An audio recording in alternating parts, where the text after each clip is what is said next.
We are back with another buy, sell, hold, looking at a couple of interesting wide receivers in Dynasty. Just a quick announcement. You can join our Discord, check out the description, and there's a kind of a link or instructions on how to get in, and we'll be in there hopefully putting together some listener leagues so we get enough people, answering whatever questions you have, especially during the season. So check that out.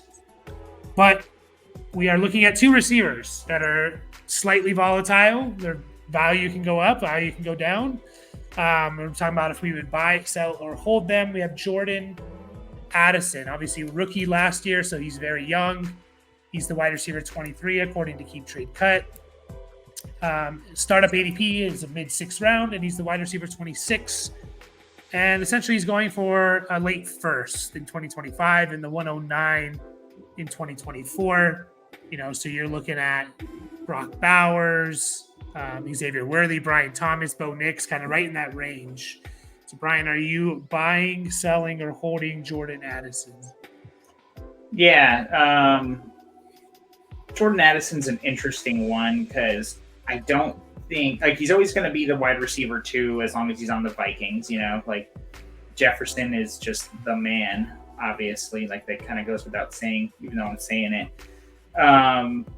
He was very, very good last year. But that was with Kirk Cousins, and that was without Justin Jefferson on the field for a half the season, a third of the season at least. Seems like.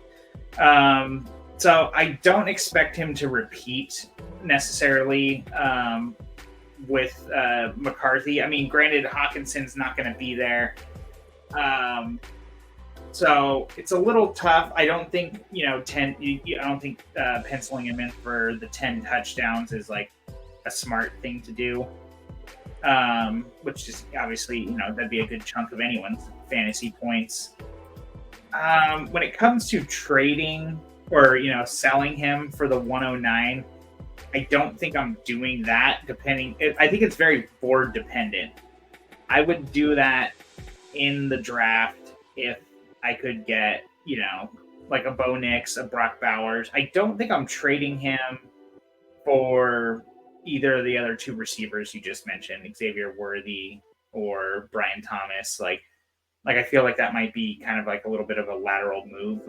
You could probably get a little bit of extra juice on there. Nothing big, but maybe a late second. Probably not. Maybe more like a third round pick.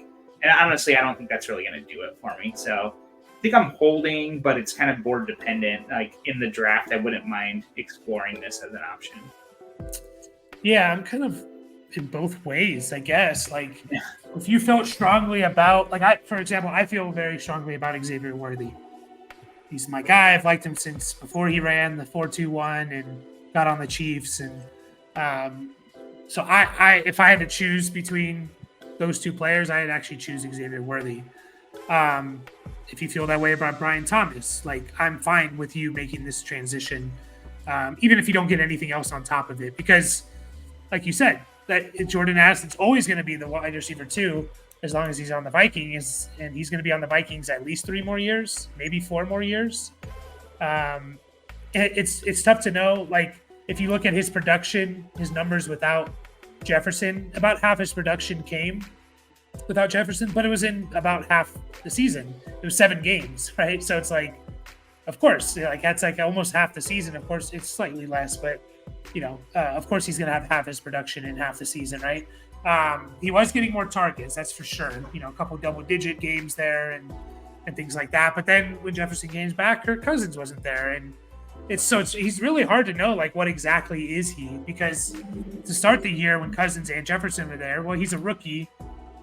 He didn't start 3 of the first 5 games, was under 70% snap percentage, and then week 6 he started to get going, and then Justin Jefferson went down, and then Kirk Cousins went down. So yeah, really, really tough. But I do think there's a lack of upside here with JJ McCarthy.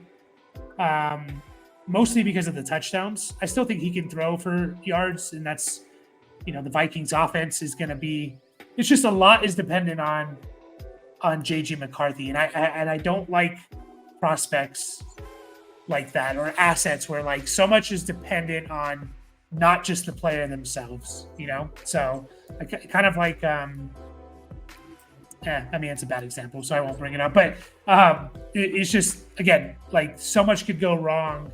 JJ McCarthy just sucks. So not only are you on a bad offense, but you're the wide receiver 2, and maybe when Hawkinson comes back, you're the 3rd targeted player, right?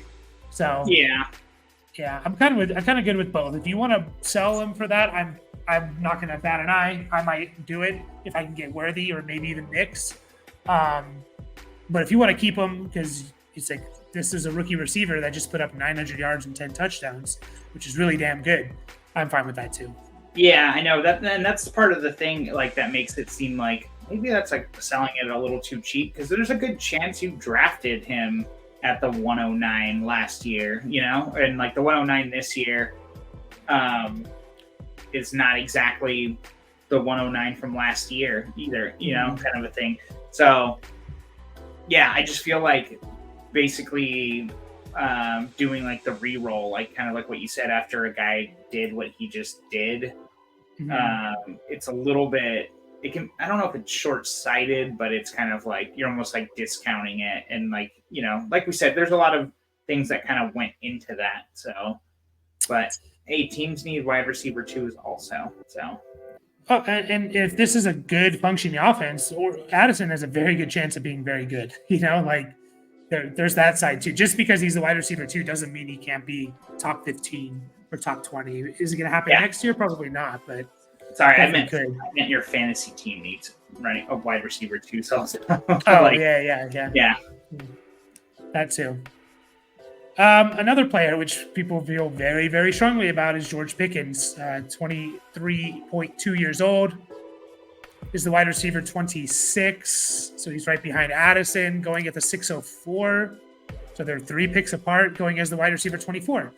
And he's basically worth the same thing as Addison, the 109 and a late first.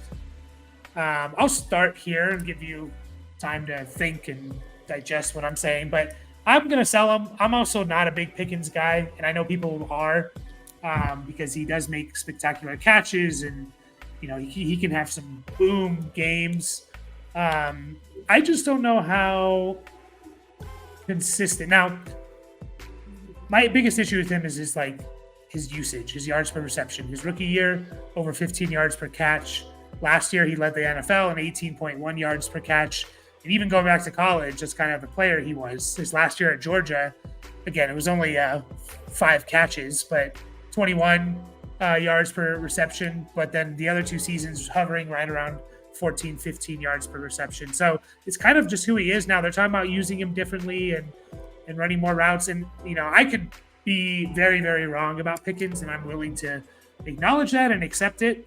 But even his year last year, 1,100 yards, nice, really good. 1,150, only 5 touchdowns, only 63 catches. If you're not doing one or the other on top of that 1,100 yards, well, as you can see, that's good for wide receiver 33 in points per game, wide receiver 26 overall. He played every game. So I just don't know how sustainable that yards per reception is for fantasy value.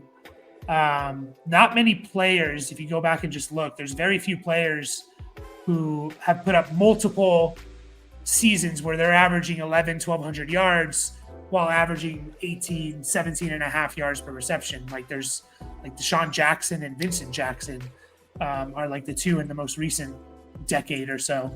So that's, I guess, my worry. Now, again, not much competition there for him. It's him and, Pat Fryermuth, rookie, and Roman Wilson. Van Jefferson, I think, is the wide receiver 2 listed on this team. So that's the big argument for Pickens. But where are you at for him? Like, who would you rather have here, like Pickens or Addison, or would you take the 109 for Pickens? Because you said you probably wouldn't for Addison. Yeah, I would take the 109 for Pickens. I think I'm kind of on the same page as you. Like, he's obviously he makes those great catches and everything. But I'm not sure how his usage is going to be all that different. I don't think it's necessarily a good thing that Deontay Johnson isn't there. and for him to have no competition, like I think he's not necessarily that type of player. Like he's not going to get 150 targets. Like the identity of the Steelers is very run heavy and a defensive team in general, and definitely he's getting a quarterback upgrade with Russell Wilson this year. But I don't know if that's necessarily going to translate into him finishing a whole lot higher than he did. So yeah, I think I'm selling. I'd rather have Addison than Pickens.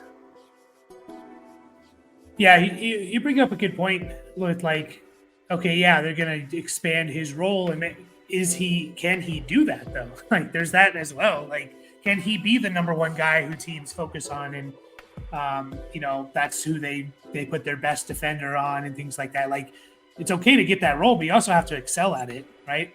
Like, so yeah, that's just a good point that you made. I'm like doing some quick math here, and like I'm just looking at Russell Wilson's. I understand Russell Wilson's a better quarterback than Kenny Pickett and Trubisky and Mason Rudolph, but like the fact of the matter is, the last 2 years he's averaged about 3,300 yards and 23 touchdowns. Even if Pickens gets 33% of that, that's like less than 1,100 yards and less than 8 touchdowns.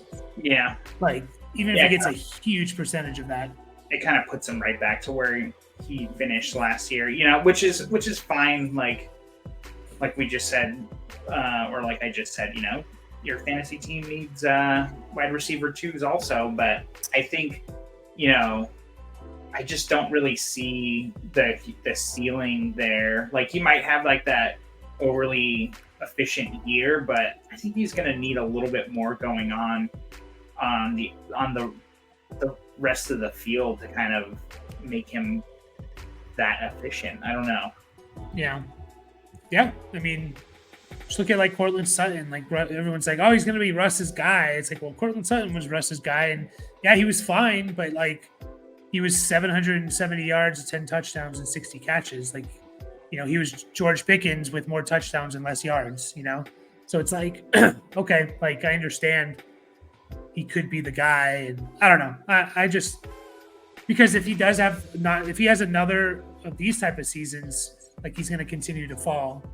So just from the nature of rookies coming in, other players having better seasons. So I think we're both kind of there. He could definitely move up and gain a little bit of value this year, but I don't really see it. Yeah, I just don't see him moving up very much, if at all.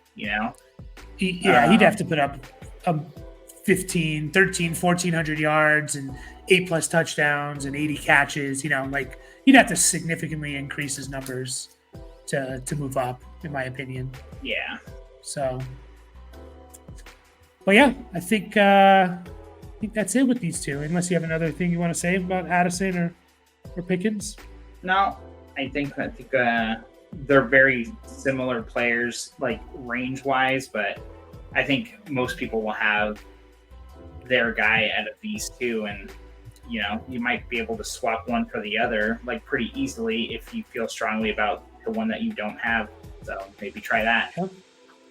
Yeah, and again, I didn't really mention it, but to me, Pickens is like Addison. Like, I'm kind of fine with both. If you really believe in Pickens, I'm fine with you not selling him for the 109. Like, completely fine with that. I just feel a little bit more strong. Like, it's harder decision for me with Addison because I think he's just a better player than Pickens. So, yeah. But yeah, let's we'll finish up there, and as always, like and subscribe. We'll be back looking at some tight ends, which people seem to love. So we will be back then. Catch you guys in that next video.